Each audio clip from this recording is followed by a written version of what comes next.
मेरा नाम विद्या है। मैं आज अपने चैनल पर हिंदी और संस्कृत की व्याकरण पढ़ाना शुरू करने जा रही हूँ। तो मुझे आशा है कि आप सब मेरे चैनल को देखेंगे और मेरा हौसला अफजाई करेंगे। तो हम सबसे पहले शुरुआत करते हैं संस्कृत व्याकरण से। और संस्कृत व्याकरण की शुरुआत हमेशा माहेश्वर सूत्रों से की जाती है। जब भी हम संस्कृत व्याकरण का सोचते हैं तो हमारे दिमाग में सबसे पहले माहेश्वर सूत्र आते हैं। माहेश्वर सूत्र क्या है? माहेश्वर सूत्र अर्थात महेश के द्वारा दिए गए सूत्र। महेश मतलब शिव। शिव ने कौन से सूत्र दिए थे जिस पे संस्कृत का पूरा व्याकरण टिका हुआ है? तो ये बात महर्षि पाणिनि से जुड़ी हुई है। पाणिनि ने ऐसे सुना, ऐसे कहते हैं कि महर्षि पाणिनि ने तपस्या की थी शिव की, और शिव ने खुश होके 14 बार डमरू बजाया और उन डमरू की ध्वनि को पकड़ के महर्षि पाणिनि ने 14 सूत्रों को बनाया और उन्हीं सूत्रों पे पूरी संस्कृत की व्याकरण टिकी हुई है।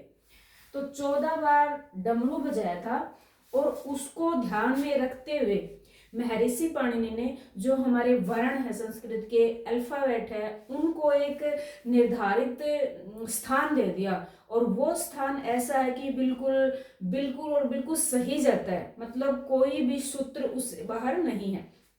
तो सबसे पहले हम माहेश्वर सूत्र पढ़ने जा रहे हैं। सबसे पहला है अयुण। अयुण मतलब ए ई उ ण, ऋलिक, एओंग, अयोच, हयमरट, लन, यमंगणनम, झवय, घड़दश, जबगड़दश, खपचठथ, चटतव, कपय, शसस्र, ल। तो ये 14 माहेश्वर सूत्र है। वर्णों को 14 तरीकों से बांटा गया है और इनसे क्या होता है? इनसे प्रत्याहार बनते हैं और उन प्रत्याहारों की सहायता से हम अपने व्याकरण को सिद्ध करते हैं। तो प्रत्याहार का एक सूत्र है। तो पहले हम प्रत्याहार बनते कैसे हैं?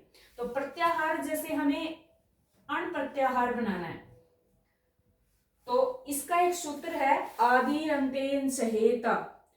आदिरंतेन सहेता का मतलब क्या है? आदि का वर्ण, अंतिम वर्ण और सहायता यानी साथ में मध्य वाले वर्णों को लेकर प्रत्याहार बनाया जाएगा। तो अण में ए देखना, हमें ए यहां मिला, ण कहां मिला? यहां मिला। तो हमें शुरू का वर्ण कौन सा लेना है? ए। और ण और मध्य वाले वर्ण भी लेने हैं, ई और उ। इस सूत्र ने तो इतना ही बताया कि शुरू का वर्ण यानी आदि वर्ण, अंतिम वर्ण और मध्यम वर्णों को लेकर प्रत्याहार बनेगा। इसके बाद फिर हमारे इत्संज्ञक सूत्र आते हैं। हमारे इत्संज्ञक 6 सूत्र हैं जिसमें से एक है हलंतम, जिसके बारे में हम विस्तार से डिस्कस करेंगे।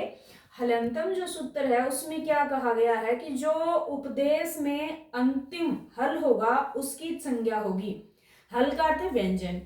तो ये एक उपदेश है और इस उपदेश में अंतिम हल क्या है? ण। और इसकी क्या हो जाएगी? इत संज्ञा हो जाएगी। और इत संज्ञा जिस वर्ण की हो जाती है उसका लोप हो जाता है।